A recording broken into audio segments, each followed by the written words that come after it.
হযরত ইউসুফ আলাইহিসসালাম আল্লাহ তাআলা নবী ও রাসূল। ইউসুফ আলাইহিসসালামের পিতা ছিল ইয়াকুব ইবনে ইসহাক ইবনে ইব্রাহিম আলাইহিসসালাম। তারা সবাই ফিলিস্তিনের হেব্রন এলাকার বাসিন্দা ছিল। ইয়াকুব আলাইহিসসালামের দ্বিতীয় স্ত্রীর গর্ভে জন্মগ্রহণ করেন ইউসুফ আলাইহিসসালাম। সত্তর সন্তান জন্মের পরপরই তার মা মৃত্যুবরণ করেন। পরে ইয়াকুব আলাইহিসসালাম তার স্ত্রী অপর এক বোন লায়লাকে বিবাহ করেন।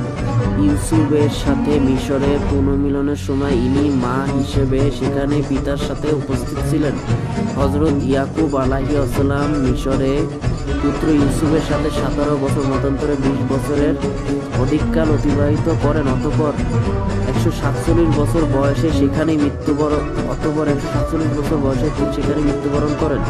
মৃত্যুকালে ওসিয়ত করে যান যে তাকে বাইতুল মুকদ্দাসের নিকটবর্তী হেব্রন মহল্লায় পিতা ইসহাক ও দাদা ইব্রাহিম আলাইহিসসালামের পাশে সমাহিত করা হয় এবং তিনি সেখানে সমাধিস্থ হন, যা এখন খলিল মহল্লা বলে খ্যাত। হযরত ইউসুফ আলাইহিসসালাম 110 বছর বয়সে মিশরে ইন্তেকাল করেন এবং তিনিও হেব্রনের একই স্থানে সমাধিস্থ হওয়ার জন্য সন্তানদের নিকটে ওসিয়ত করে যান। এর দ্বারা বাইতুল মুকদ্দাস অঞ্চলে বরকত উচ্চ মর্যাদায় প্রমাণিত হয়। হযরত ইয়াকুবের বংশধরগণ সকলে বনু ইসরায়েল নামে খ্যাত। তার 12 পুত্রের মধ্যে মাত্র ইউসুফ নবী হয়েছিল। তার রূপ লাবণ্য ছিল অতুলনীয়। রাসূল সাল্লাল্লাহু আলাইহি ওয়াসাল্লাম বলেন, আমি মিরাজ রজনীতে ইউসুফ আলাইহিসসালামের সাথে সাক্ষাৎ হলে দেখলাম যে আল্লাহ তাআলা তাকে সমগ্র বিশ্বের রূপ সৌন্দর্যের অর্ধেক দান করেছেন। সাহাবী ইবনে আজেব রাদিয়াল্লাহু তাআলা রাসূল সাল্লাল্লাহু আলাইহি ওয়াসাল্লামের চেহারাকে পূর্ণ চন্দ্রের সাথে তুলনা করেছেন। ইউসুফের সৌন্দর্য, ঈসার ফুক ও মুসার দীপ্ত হস্ত তালু সবকিছুই যে হে নবী তার মাঝে একীভূত। জুলেখার গর্ভে ইউসুফ আলাইহিসসালামের 2টি পুত্র সন্তান হয়। তার নাম ছিল ইফরাইম ও মানশা। ইফরাইমের একটি পুত্র একটি কন্যা সন্তান হয়। পুত্র ছিলেন নুন, যার পুত্র ইউশা নবী হন। কন্যা ছিলেন লাইয়া অথবা রাদ্রা, যিনি আয়ুব আলাইহিসসালামের স্ত্রী ছিলেন। উল্লেখ্য যে বিগত নবীদের বংশ তালিকার অধিকাংশ নিশ্চিতভাবে প্রমাণিত হয় আল্লাহ তাআলা সর্বাধিক অবগত। মুহাম্মদ ইবনু ইসহাক 80 থেকে 110 খ্রিস্টপূর্বাব্দে। ওই সময় মিশরের সম্রাট ছিলেন আমালেক্কা জাতির জনৈক রায়্যান ইবনে ওয়ালিদ। তিনি পরবর্তীকালে ইউসুফের কাছে মুসলমান হন এবং ইউসুফকে মিশরের সর্বময় ক্ষমতায় বসিয়ে বলেন, আমি আপনার চাইতে বড় নই। সিংহাসন ব্যতীত এই সময় ইউসুফের বয়স ছিল মাত্র 30 বছর। তারিখুল আম্বিয়া লেখক বলেন, ইউসুফ আলাইহিসসালামের কাহিনীতে মিশরে যুগ যুগ ধরে রাজত্বকারী ফিরাউন রাজাদের কোনো উল্লেখ না থাকায় অনেকে প্রমাণ করেন যে ওই সময় হাকসুস রাজারা ফিরাউনদের হটিয়ে মিশর দখল করেন এবং 200 বছর যাবৎ তারা সেখানে রাজত্ব করেন, যা ছিল ঈসা আলাইহিসসালামের আবির্ভাবে প্রায় 2000 বছর পূর্বের ঘটনা। উল্লেখ্য যে ইউসুফ আলাইহিসসালামের সময়কাল ছিল ঈসা আলাইহিসসালামের অন্যূন 1800 বছর পূর্বেকার। তবে সুলাইমান আলাইহিসসালামের মানসুরপুরি বলেন, আনুমানিক 1686 বছর পূর্বের হতে পারে। কেউ ইউসুফের সময়কালের শুরু থেকে এবং কেউ তার মৃত্যু থেকে হিসাব করেছেন। তবে তার সময় থেকে বনু ইসরায়েলরা মিশরে বসবাস করা শুরু করে। হাফেজ ইবনে কাসির বর্ণনা করেন যে ইউসুফ আলাইহিসসালামের জন্মের কিছুকাল পরেই বেনিয়ামিন জন্মগ্রহণ করে। বেনিয়ামিন জন্মের পরপরেই তাদের মায়ের মৃত্যু ঘটে। তখন মাতৃহীন 2 শিশু লালন পালনের ভার তাদের ফুপুর উপর অর্পিত হয়। আল্লাহ তাআলা ইউসুফকে এত বেশি রূপ লাবণ্য মায়াশীল ব্যবহার দান করেছিল যে যেই তাকে দেখত সেই তার প্রতি আকৃষ্ট হয়ে পড়ত। ফুপু তাকে অত্যন্ত স্নেহ করত, এক দণ্ড চোখের আড়াল হতে দিতেন না। এদিকে বিপত্তিক ইয়াকুব আলাইহিসসালামের মাতৃহীন দুই শিশু পুত্রের প্রতি স্বাভাবিকভাবেই অধিকতর দুর্বল এবং সর্বদা ব্যাকুল থাকতেন। ইতিমধ্যে ইউসুফ একটু বড় হলে এবং হাঁটাচলা করার মতো বয়স হলে পিতা ইয়াকুব আলাইহিসসালাম তাকে ফুফুর নিকট থেকে আনতে চাইলেন, কিন্তু ফুফু তাকে ছাড়তে নারাজ। ওদিকে পিতাও তাকে নিয়ে আসতে সংকল্পবদ্ধ। শুরু হলো পিতা ও ফুফুর মধ্যে মহব্বতের টানাপোড়েন। ফলে ঘটে গেল এক অঘটন। অধিক পীড়াপিড়ির কারণে ইউসুফকে যখন পিতার হাতে তুলে দিতেই হলো, তখন স্নেহাগ্ন ফুফু গোপনে এক ফন্দি করলেন। তিনি স্বীয় পিতা হযরত ইসহাক আলাইহিসসালামের নিকট থেকে যে একটা হাসুলি পেয়েছিলেন এবং যেটাকে অত্যন্ত মূল্যবান বা বরকতময় মনে করা হতো, ফুফু সেই হাসুলিটিকে ইউসুফ আলাইহিসসালামের কাপড়ের নিচে গোপনে বেঁধে দিলেন। অতঃপর ইউসুফ আলাইহিসসালাম তার পিতার সাথে চলে যাওয়ার পর ফুফু জোরে সোরে প্রচার শুরু করলেন যে তার মূল্যবান হাসুলিটি চুরি হয়ে গেছে।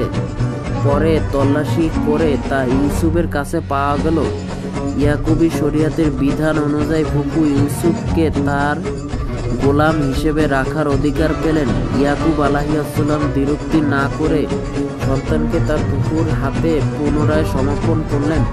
এরপর যতদিন ফুফু জীবিত ছিলেন ততদিন ইউসুফ আলাইহিসসালাম তার কাছেই রইল। এই ছিল ঘটনা যাতে ইউসুফ আলাইহিসসালাম নিজের অজান্তে চুরির অপরাধে অভিযুক্ত হয়েছিল। এরপর বিষয়টি সবার কাছে দিবালোকের মতো স্পষ্ট হয়ে ফুটে উঠেছিল যে তিনি ছিলেন এ ব্যাপারে একেবারে নির্দোষ। ফুফুর অপত্য স্নেহ তাকে ঘিরে এ চক্রান্ত জাল বিস্তার করেছিল। এই সত্য কথাটি তার সৎ ভাইদেরও জানা ছিল, কিন্তু এটা কি তারা ইউসুফের মুখের উপরে বলে দেয়? যখন আরেক বনোয়াট চুরির অভিযোগে বেনিয়ামিনকে মিশরে গ্রেফতার করা হয়, ইউসুফ তাতে দারুণ মনোকষ্ট পেলেও তা চেপে রাখেন। বালক ইউসুফ আলাইহিসসালাম একদিন তার পিতা ইয়াকুব আলাইহিসসালামের কাছে এসে বলল, আমি স্বপ্নে দেখেছি যে 11টি নক্ষত্র এবং সূর্য ও চন্দ্র আমাকে সেজদা করছে। একথা শুনে পিতা বললেন, বৎস, তোমার ভাইদের সামনে এই স্বপ্ন বর্ণনা করো না, তাহলে ওরা তোমার বিরুদ্ধে চক্রান্ত করবে। নিশ্চয় শয়তান মানুষের প্রকাশ্য শত্রু। ইবনু আব্বাস রাদিয়াল্লাহু তাআলা কাত্তাদা বলেন, 11টি নক্ষত্রের অর্থ হচ্ছে ইউসুফ আলাইহিসসালামের 11 ভাই। সূর্য চন্দ্রের অর্থ পিতা মাতা এবং খালা।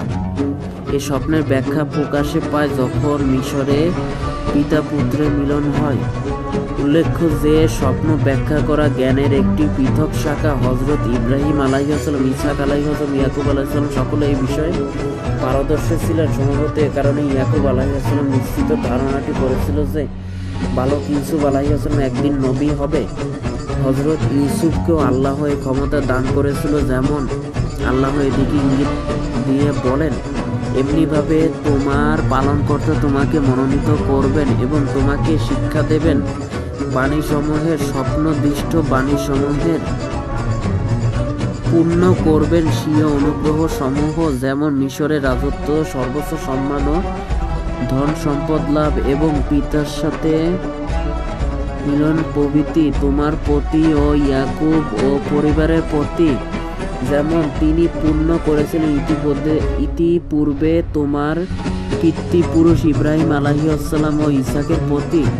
নিশ্চয় তোমার পালনকর্তা সর্বজ্ঞ প্রজ্ঞাময়। ইয়াকুব আলাইহিসসালাম ইউসুফের দেখা স্বপ্নকে একটি সত্য স্বপ্ন হিসেবে গণ্য করেছিলেন। এটাও উপলব্ধি করেছিলেন যে ইউসুফের জীবনে একটি সুন্দর ভবিষ্যৎ অপেক্ষা করছে, সেজন্য তার জীবনে আসতে পারে কঠিন পরীক্ষার সময়। ভালো স্বপ্নের কথা এমন লোকের কাছে বলা উচিত নয় যারা তার হিতাকাঙ্ক্ষী নয়। সেজন্য ইয়াকুব আলাইহিসসালাম বালক ইউসুফকে তার স্বপ্ন বৃত্তান্ত তার সৎ ভাইদের কাছে বলতে নিষেধ করেন। ইউসুফকে আল্লাহ 3টি নিয়ামত দানের সুসংবাদ দেন। আল্লাহ তাআলা তাকে মনোনীত করেছেন নবী হিসেবে, তাকে স্বপ্ন বৃত্তান্ত ব্যাখ্যা করার যোগ্যতা দান করবেন, তার প্রতি স্বীয় নেয়ামত সমূহ পূর্ণ করবেন। বলা বাহুল্য এগুলোর প্রতিটি পরবর্তীতে বাস্তবায়িত হয়েছে অত্যন্ত সুন্দরভাবে, যা আমরা পরবর্তী কাহিনীটা অবলোকন করব। এটা একটি স্বভাবগত রীতি যে মাতা ভাইয়েরা সাধারণত পরস্পরের বিদ্বেষী হয়ে থাকে। সম্ভবত এই বিদ্বেষী যাতে মাথা ছাড়া না দেয়, সে কারণে ইয়াকুব আলাইহিসসালাম একই শ্বশুরের পরপর 3 মেয়েকে বিয়ে করেছিলেন। এরপরও শ্বশুর ছিলেন আপন মামু, পরস্পরের রক্ত সম্পর্কে এবং ঘনিষ্ঠ নিকটাত্মীয় হওয়া সত্ত্বেও এবং নবী পরিবারের সার্বক্ষণিক দিনী পরিবেশ ও নৈতিক প্রশিক্ষণ থাকা সত্ত্বেও বইমাত্র হিংসার কবল থেকে ইয়াকুব আলাইহিসসালামের দ্বিতীয় পক্ষের সন্তানেরা রক্ষা পায়নি।